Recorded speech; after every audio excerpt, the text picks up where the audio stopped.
Les podcasts du Figaro. Je crois qu'il va bientôt mourir. Il me l'a dit 12 fois. Tu sais, je vais bientôt mourir, mais je ne le croyais pas. Parce qu'il aime créer du frisson. Il aime ajouter à son charisme, avec des annonces dramatiques. Sauf que je l'ai vu s'essouffler de plus en plus vite. J'ai vu son regard se perdre, souvent dans le vide. Pas en mode réflexion, en mode bilan. Je l'ai vu faire demi-tour affolé, car il avait oublié de prendre les médicaments.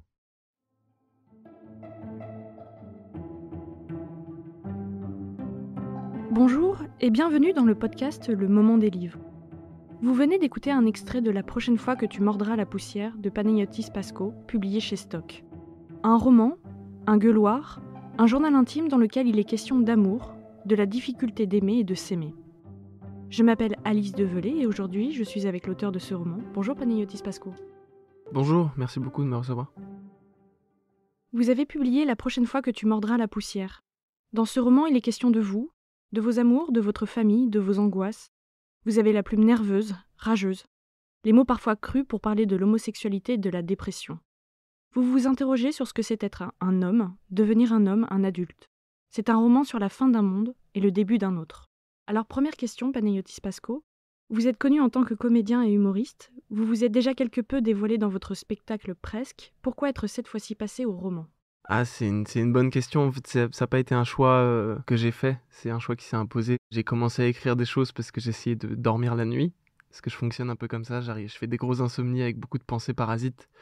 Et j'ai besoin de les poser quelque part pour qu'elles partent. Au bout d'un moment, je me suis rendu compte qu'il n'y avait pas de blague. Plus j'avançais, plus je découvrais ce territoire. Et en fait, c'était, je pense, un livre. Et vous écriviez donc la nuit tout le temps ? Quasiment, ouais, quasiment.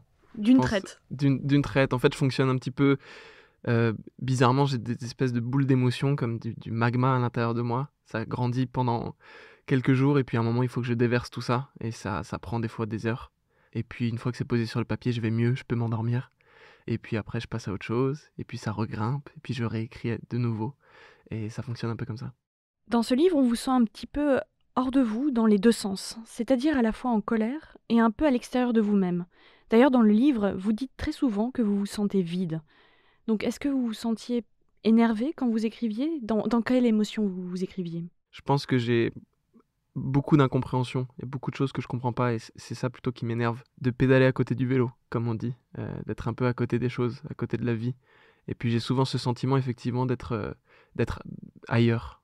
Et c'est quelque chose qui m'énerve beaucoup. C'est quelque chose que j'aimerais contrôler. Mais je pense que je suis dans la phase de ma vie où je comprends qu'il faut justement abandonner le contrôle là-dessus pour pouvoir lâcher l'affaire et être heureux. Mais j'ai du mal encore. Je disais tout à l'heure que c'était un roman aussi sur le fait de s'aimer, la difficulté de s'aimer.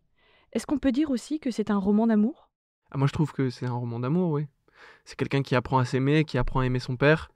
Et c'est quelqu'un qui apprend à aimer, en fait, à laisser les gens entrer en soi. C'est ça qui est assez particulier, c'est laisser le monde entrer. Pour un garçon qui a été éduqué à être hermétique, en fait, à toujours être en contrôle, à toujours être fermé aux impulsions extérieures, c'est très, très étrange d'un seul coup de laisser les choses entrer. Et vous parliez aussi de la difficulté d'être un homme à travers la sexualité, vos émotions, les conventions, le qu'en dira-t-on ?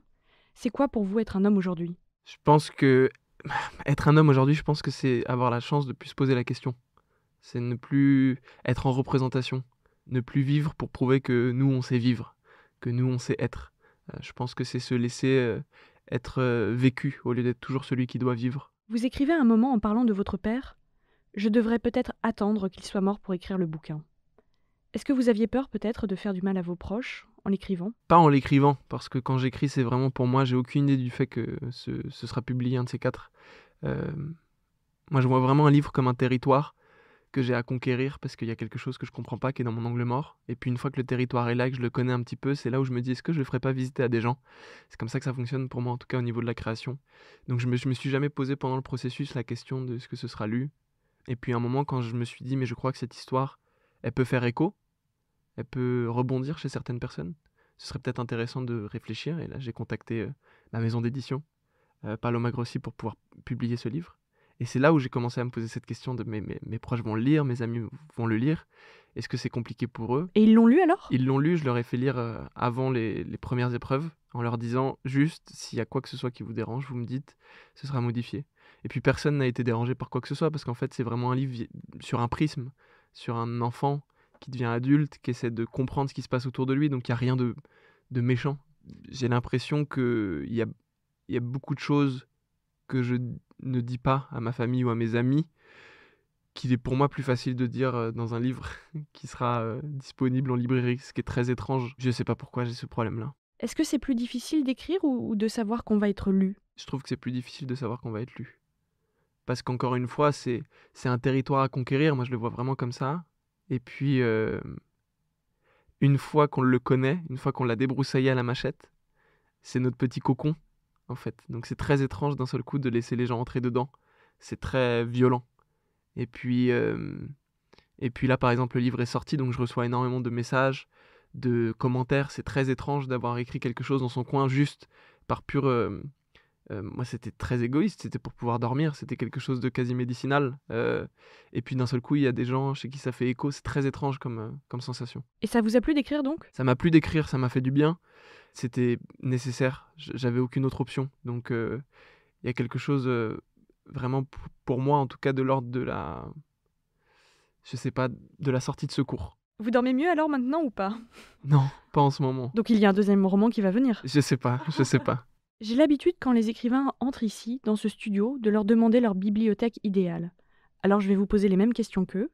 Quel livre vous a fait aimer lire? Alors quand j'étais plus jeune, ma professeure nous a fait lire André Chédid, Le Message, que j'ai vraiment beaucoup aimé, qui m'a vraiment touché. Madame Delbos, ça s'appelle. J'écrivais à cette époque, j'écrivais des poèmes sur une machine à écrire que j'avais achetée en brocante, donc vraiment je me prenais pour un artiste new-yorkais des années 60.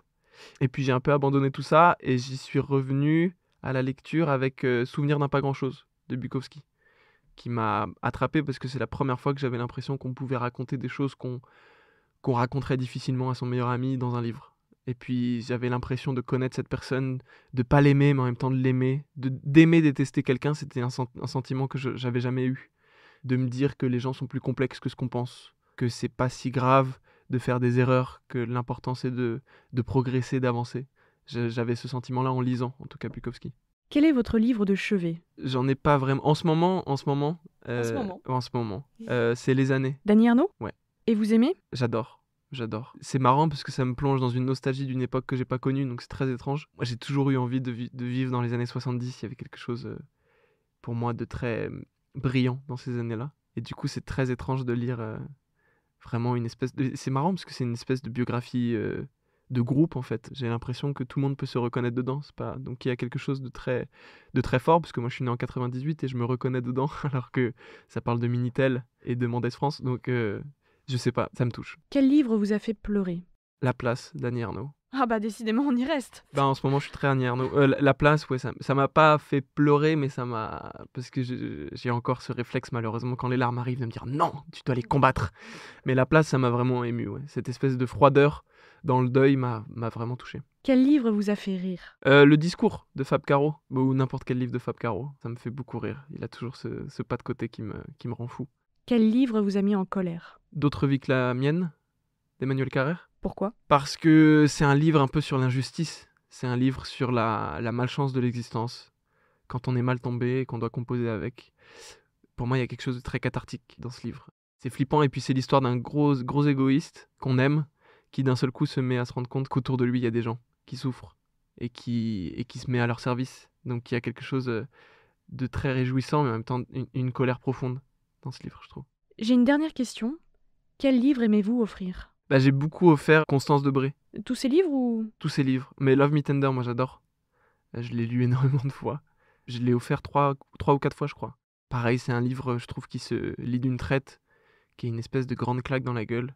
Une claque et un câlin à la fois, c'est très étrange. On sait pas si on doit se battre avec la personne ou la remercier. C'est un livre que j'adore. Je rappelle que vous êtes l'auteur de La prochaine fois que tu mordras la poussière. Merci Panayotis Pasco. Merci beaucoup, merci de m'avoir reçu. Merci d'avoir écouté ce podcast. Je suis Alice Develay, journaliste au Figaro Littéraire. Vous pouvez retrouver le moment des livres sur Figaro Radio, le site du Figaro et sur toutes les plateformes d'écoute. À bientôt!